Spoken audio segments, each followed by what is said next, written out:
Swayam Prabha. Digital India. Educated India.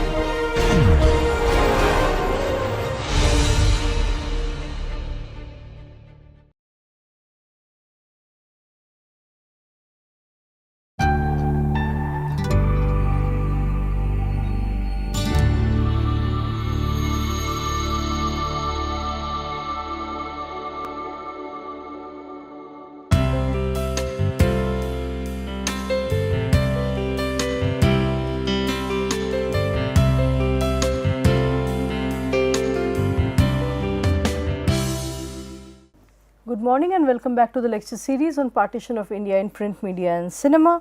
We are discussing refugee women and patriarchal society with regard to our current literary text in hand. So, Srijit Mukherjee's film Begum Jaan. Why the brothel is so important for the prostitutes portrayed in the film, what is at stake. We have we have explained this point through the larger discussion of the unattached refugee woman, right, and her conditions in a new nation state. So, we understand how we realize as audience how these women would be disadvantaged if they did not have a home and if they were reduced to penury, if they were reduced to beggars. So, the refusal to give away their home is a major exercise of agency in the film on the part of the women. Instead of getting intimidated by the official orders and even ignoring the threats to their own lives, these women choose to fight back. This entire episode reminds us of Ketan Mehta's feature film Mirch Masala, where similarly women formed a group to raise a physical fight against the man who was trying to be arbitrary with them and oppress them. So, Begum Jaan actually has in an encounter with the king, Begum Jaan says that come what may, I will not die like a beggar, but like a queen in my palace. So, these women actually fought till the end and died like a queen, they died like queens. So, Begum Jaan actually displays her power through not succumbing to the pressures coming from without and through acting in accordance with her own choice, right. Why? I mean, we could also understand that so in continuation to what I have already said, just to restate the previous arguments, these women have no identity and no agency, no power outside of the brothel. Even if they are living a life of constant pain and struggle, and they are into a profession that no woman can actually like, they still earn in exchange for what they have. They barter their own flesh and that is how they sustain their living. If they became refugees, they would still, there is no saying that they would not be oppressed by males, like we see in the case of permanent liability camps. Many outsider males would come to these camps because there were no male guardians, in permanent liability camps or elderly male guardians in permanent liability camps. Many a times outsiders would enter such camps with questionable intentions. They would take away refugee girls and many of them could be pimps. They could be pimps and they would force refugee girls into sex trade. So, compared to such situation, women in the brothel are shown as living a better life. They are not at the mercy of anyone. They can earn they earn their own bread through selling their bodies. And I mean, when we look at the end of the film, we realize it reminds us of Queen Padmini's Jauhar, right? Or even the scene in Tamas where the Sikh women suicide in groups. The Sikh women commit mass suicide by throwing themselves into the well to prevent being converted or raped, right. So, it is I mean the agency, what Mukherjee is trying to say here is that the agency for the brothel woman, the prostitute and the good woman is not very different. I mean, and the question of purity, the question of sacredness is also or the question of purity or pristinity is also very relative. So, what Mukherjee is trying to get at here is something very important. Chastity through committing jauhar, maintaining and preserving the woman's chastity through committing jauhar, through killing themselves, through suiciding, is one way of protecting feminine sanctity or feminine purity. But on the other, what these brothel women are doing is not less courageous. Just because their bodies are public bodies does not mean that they do not have any decisions about their own lives. They cannot be played around with just at the will of any male. And if we compare the two situations, in Tamas, the women that jumped into the well, later on one of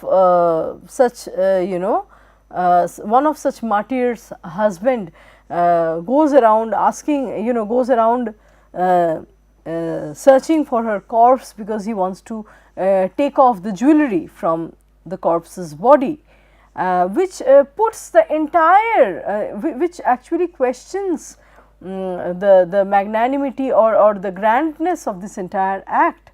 The women presumably killed themselves because they did not want to be, they commit sati. The entire idea of sati, jauhar or mass suicide in the face of communal riots is based on the conviction that a woman not be touched by anyone other than her husband, her male partner. But this entire idea, this supposedly grand lofty idea is questioned and subverted in Tamas, where the husband is greedy enough to seek and search for his dead wife's jewelry, right. So, how grand is such an act as compared to what the prostitutes are doing? Is this any less grand? This is something Mukherjee wants to pose to the film. They are trying to save their house, they are trying to save their independence.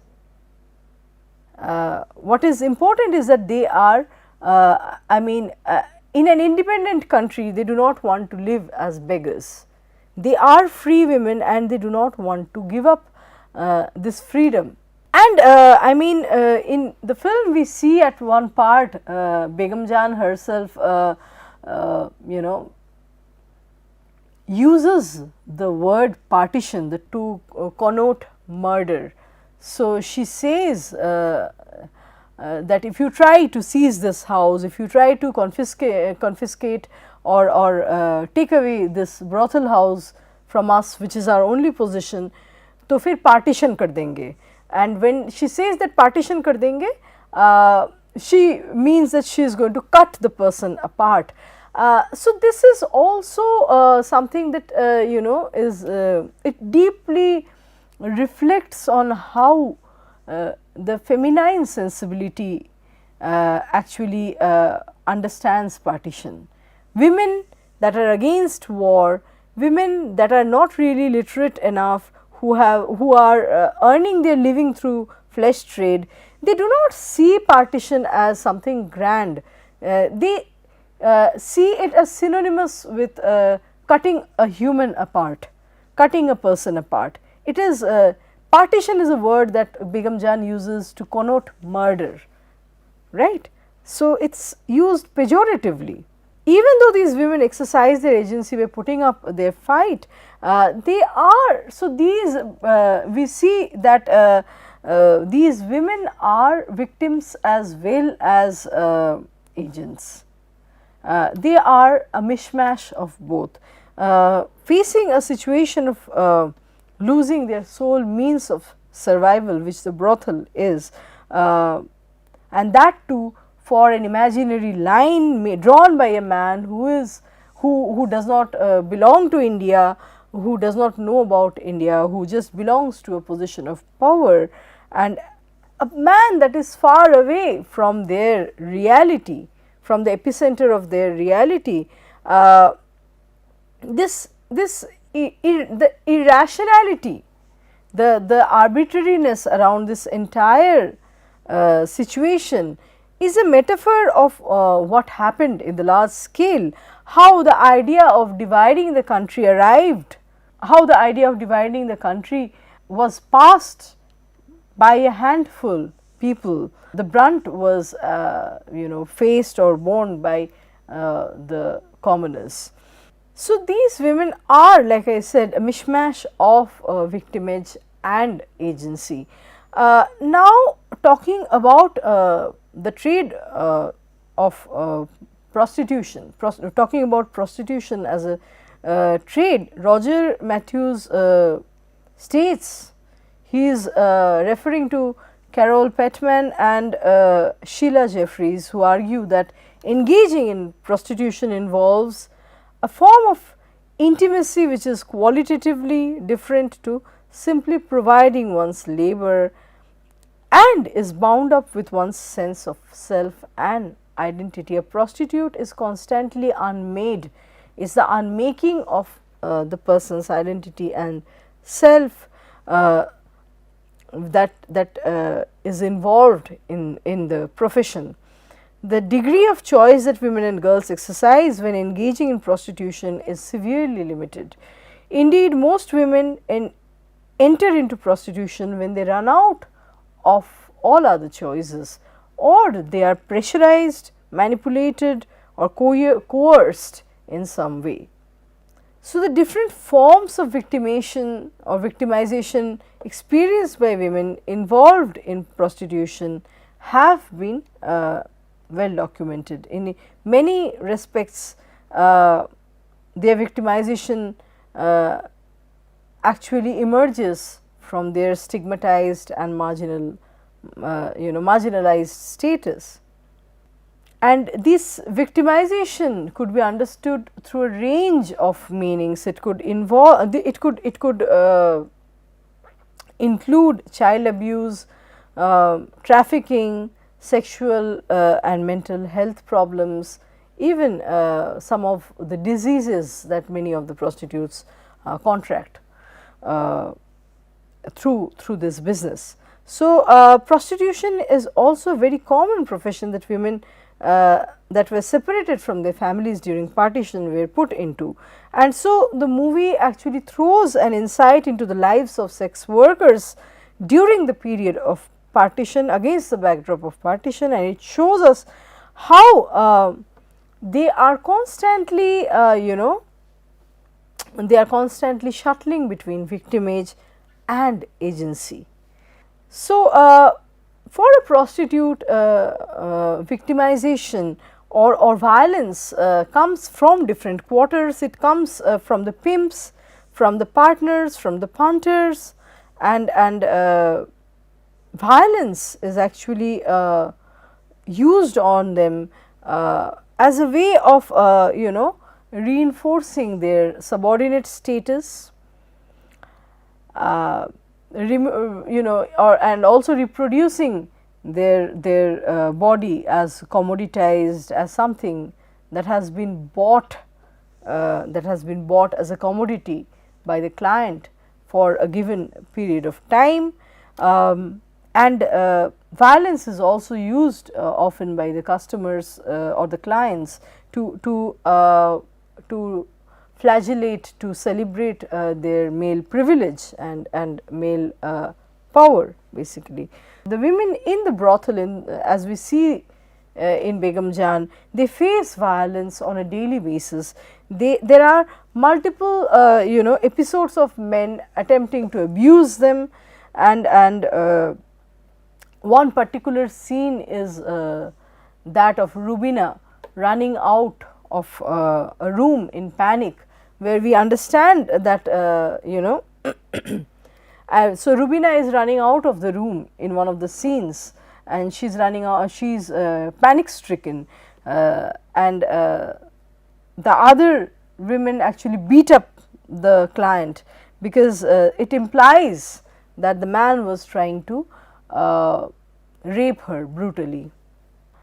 And then further, there have been studies on partition, such as Farley observing that many of these prostitutes that experience violence during their involvement in prostitution have also experienced violence and abuse as children.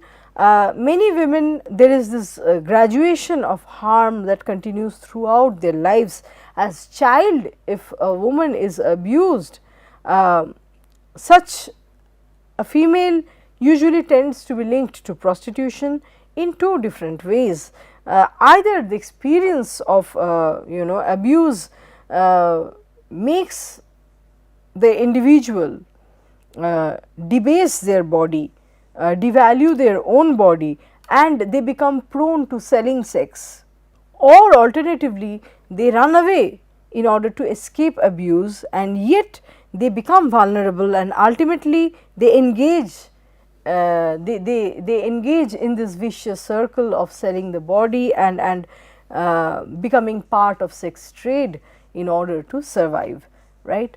So, some actually throw themselves into the sex trade, thinking that their bodies are debased and already devalued, nothing else, there is no use of such a body anymore after being abused as a child. And some try to run away, but actually as vulnerable individuals, they come back to this trade in order to survive, right. So, there are different and child experience of abuse as a child has been intricately linked with prostitution. Many of them later on get involved in prostitution. So, during the partition carnage, many young girls became victim of rape, and their families actually gave them away to the brothels. They would not take them back. Chabot, for one, stands as an she is an evidence of such a child abuse. She is a young girl that is raped in the past riots, and when she is sent to the camp, her father refuses to accept her back, and so she is left in Begum Jaan's house. So, Chabot's trauma actually reminds us of the character Sakina in Manto's short story Khol Do or Open It, who has been multiply violated, who has been violated at different levels and in different ways. She is in deep trauma throughout the movie. The rapes faced by the prostitutes or the riot victims leave them traumatized for life. Chabot's abuse by the king shows the very dark side of this profession, where women are completely rendered a powerless status once they have, their body has an exchange value. Once they are earning some money for a few moments pleasure that they sell, bodily pleasure that they sell to the customers, right. There is a scene where a little girl, a child, a kid called Ladli has come to the brothel, and the king, while visiting the brothel, actually touches the cheek of the child very lovingly, and other women consider it as a gesture of, gesture of fatherly love. But later on in the movie, it is the same king who says that any new girl who comes to the brothel must must experience her first night with him, or he has the desire, the king has the desire of asserting his right first over the women that come to the brothel. So, it exposes the duplicitous male characters in the film. We also see the question of sisterhood that has been celebrated. When a woman is in the face of attackers, there are two such scenes where women strip for, I mean there are two such very powerful scenes where one woman is trying to save the other through stripping. In one case, a woman is confronted by a few men who desire to rape her, and a little girl who is but a kid comes and starts stripping in front of these males, so this woman is not attacked, the attention is diverted. In another part of the story, a girl is faced with some kind of males that hem her in and try to abuse her, and that is when an old woman, a woman who is the age of these young men's grandmother, just appears and she starts to strip. It actually celebrates sisterly alliance or a female alliance across all age groups, where women can only understand each other's pain and what they are going through. In Begum Jahan, we also see the character of Shabnam, who remains in a deep state of shock, and Begum Jahan actually slaps her hard to bring her out of the trauma. And later on, Begum Jahan reluctantly also becomes a contributor in intensifying her trauma. He allows the king to rape Shabnam, thus bringing up the question if she played an instrumental role, that is, if bringing in the question whether Begum Jahan herself plays an instrumental role in Shabnam's further victimization. However, one could also argue that Begum Jahan was trying to bring Shabnam within the back of normalcy, and for a prostitute, normalcy is just taking the trade as their square meal. So, she was trying to introduce Shabnam into the trade through slapping her and thereby taking her out of that traumatic condition, just launching her into the business, if we could say. So, there are different ways of reading these scenes, and Begum Jahan is very professional. She refers to the work of prostitution as a business, her setting up of the brothel as a business endeavor, and can be looked at as her agency. And yet she is forcing other women, not forcing them into the profession, but she is forcing a certain way of life within the brothel. She is in a way disciplining and making the women who come from different backgrounds into professional prostitutes. She is actually the architect of shaping these women polishing these women into professional prostitutes. So, in this regard, we can see some sort of masculinist aggression in Begum Jahan too. So, as the female head of the brothel, she is reinforcing certain masculinist assumptions. She is actually bringing back some power relations, some dominations within the brothel house. We see a continuous reminder of the fact that Begum Jahan, so Begum Jahan also asserts many a times in the film that she has rescued the other women in the brothel from very different difficult circumstances. And to this, one of the characters called Gulabo actually opposes by saying that Begum Jahan has not really done them a great favor. After rescuing them, she has brought them into a business which is not really a great source of pleasure. Also, it sustains, although it sustains them, it is also I mean a source of a different kind of pain. It is also it is a differently painful life that they have indulged in. So, Begum Jahan is this paradoxical figure where she is taking genuine care of the women around her, and yet she is asserting her importance, asserting dominant position and her role as a benefactor to this women, right. So, one needs to also question whether Begum Jahan can be seen in the light of a matriarch, or if she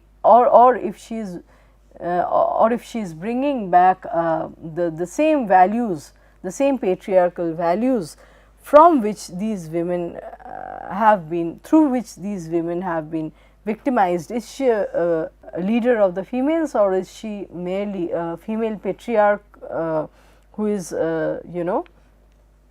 who reinforces and celebrates the same male centric values. So,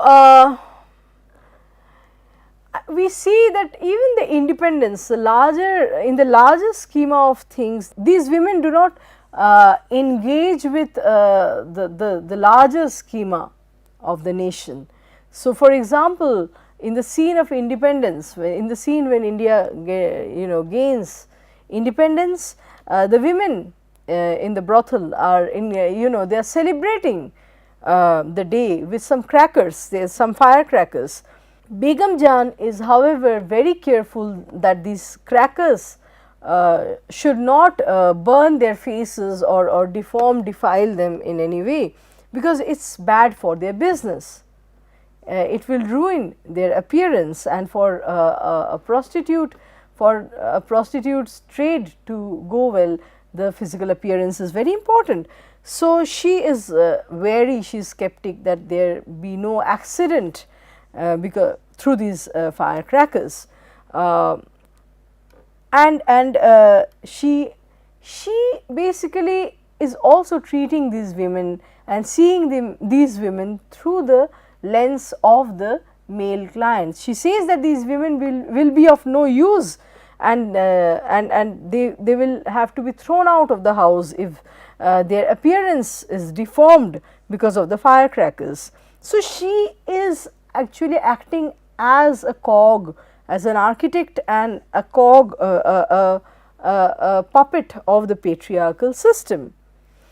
She comes out as a woman who displays her agency successfully as far as running her business and protecting the house is concerned, but she is also someone that dominates and even oppresses other female partners in the same business for the sake of running the trade smoothly. So, in order to explain this paradox,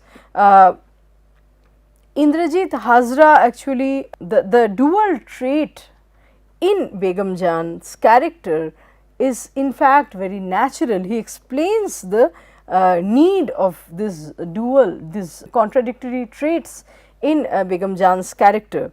According to Hazra, I mean, we should not trash the film for the portrayal of this brothel madam Begum Jan, who is keeping her employees on a tight patriarchal leash. Begum Jan is trying everything to stop the exodus from her kotha. So, till the end, through and through, she is a business person. She is very professional and she has to be paradoxical. Although she loves these women, she is also very strict, stern and sometimes oppressive with them. So, she has to stop the exodus from her kotha. She gives in to all kinds of demands to keep the business running smoothly. She even allows her princely benefactor, played by Nasiruddin Shah, to have sex with a minor rape victim. So, she makes all kinds of allowances so that at the end of the day her business does not fall apart. And this is the portrayal of a very contrary, let us say a very dualistic portrayal of brothel madam is but very natural. Now, we see some of these brothel characters emerging as very powerful in the movie. For example, Gulabo, who displays her agency over her body when one of her customers tries to touch her wrongly and she aggressively stops him. She sets the boundary even for her customers that are going to pay a price for the act of sex, and she does not tolerate any kind of breach. So, she dares to dream a life beyond the brothel, which she found after a point as oppressive. So, she tries to rise against the accepted and normalized oppression in the brothel and go beyond Begum Jan's strictness. So, towards the end of the movie, we see her choosing a life with the teacher and she runs away with him. So, she is the one that defies. She is the one that defies the dominating female figure Begum Jan. She is defying the disciplinarian, or let us say the strict figure of Begum Jan in the film. So, the movie reiterates time and again the irrelevance of class and caste at different junctures, and it hints against the division of people on the basis of religion. It actually questions that if prostitutes who are considered as the the basest people inhabiting in a society, if the prostitutes can live with such harmony regardless of their social religious backgrounds, why can't other people? So, in one of the scenes, the child prostitute Ladli actually asks the old woman, "Amma, is it the same thing to kill a Hindu and a Muslim?" And the Amma is cogitating. There is a thoughtful silence. She cannot immediately reply. And the movie, of course, refers to the hypocrisy of the the movie refers to the duplicitous, hypocritical characters of men that do not touch these women in the daytime, but they choose to have sex with them in the dead of the night. So, they treat these women according to their caste and religion and render them an untouchable status during the daytime. But in the dead of the night, they all come to the brothel to establish a sexual relationship with these women.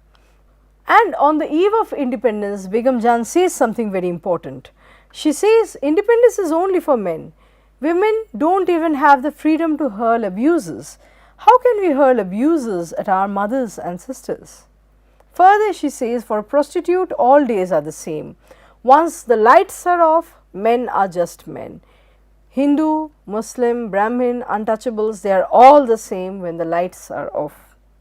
Here we see that heteronormative man-woman sexual relationship is also shown in the light of violence. So, in the larger set against the larger plot of communal violence, the heteronormative sexual relationship is also portrayed as something that is forceful, at least for the woman, especially when money is involved, when the body becomes an exchangeable object.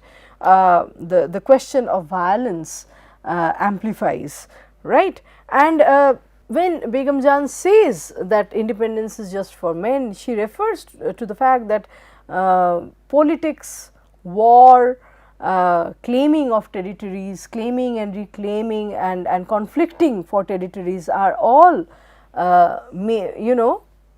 these are all domains of the males, domains of the males. They belong to the homosocial discourse. Women are invisible in this entire process, in this larger schema. We cannot even, and she says something very sharp, we cannot hurl abuses, and abuse also has a very hyper masculinist signification, or abusing is makes someone a man or a male. It has a hyper masculinist connotation. So, thereby she is referring to how males generally refer to the rival's female kin through abuses. Abuses among males generally involve the rival's female kin. So, how can a woman become part of the same grammar? They cannot abuse themselves. So, the man can abuse the enemy's mother and sister, but the woman cannot abuse herself.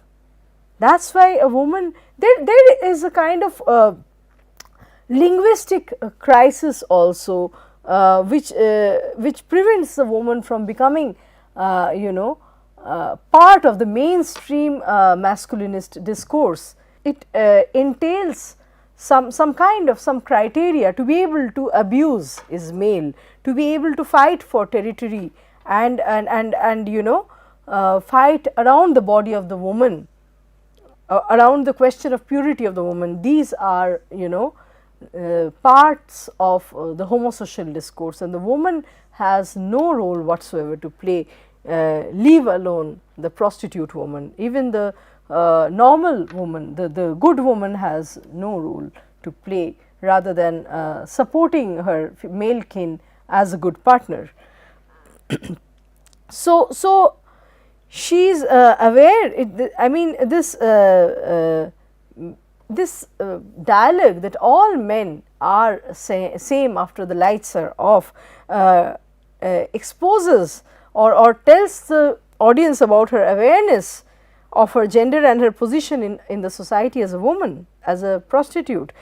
This awareness is also the reason why she does not want to give up the brothel, because the brothel as a way of victimizing her also empowers her in different ways. She is a sex trader, but she is also the boss in the house, which she can never be once she is thrown out and sent into a refugee camp. So, the experiences of her life tells her about the aftermath of leaving the brothel house. She already knows what will be her fate if she quits, if she gives up on the house. So, Begum Jahan's awareness of her womanhood also becomes evident in the scene where one of the government officials come and give her a warning, a 1 month's notice to vacate the house. and here the officer is emphasizing the time period, and she replies in a very feminine manner. She says that I am aware of the time period. We understand months and years. We are not illiterate. Our bodies have made us literate about time and temporality, because the body menstruates. The body menstruates every month, and that is how we understand that a month has passed. We are innately educated about time. Our body has taught it. So, this agency that exudes through the body, and which she can assert would no longer be there once she is not into this kind of trade. So, she is also enjoying some degree of freedom that would be curbed if she is turned into a permanent liability of the nation state. So, through these women, through studying these women, we are reminded of Simone de Beauvoir's belief that one is not born a woman, but rather she is made into a woman. This is when Rubina says that her breast, her vagina are just a piece of flesh like any other part of her body, and they are sexualized. They are turned into dirty objects through coming in terms with, or coming in touch with the male customers. And so by this, Rubina breaks down the belief that a body is what makes a woman. She sees it just as a piece of flesh, a lump of flesh, and it is given its meaning, whether it is the lustful body or the disgusting, hate-worthy body. All these meanings are given, ascribed to the body by the larger society. Otherwise, the body itself is not born with its meanings, with innate meanings. With this, I am going to stop today's lecture here and our discussions on Begum Jahan. We are going to meet again with another round of discussions and another lecture. Thank you.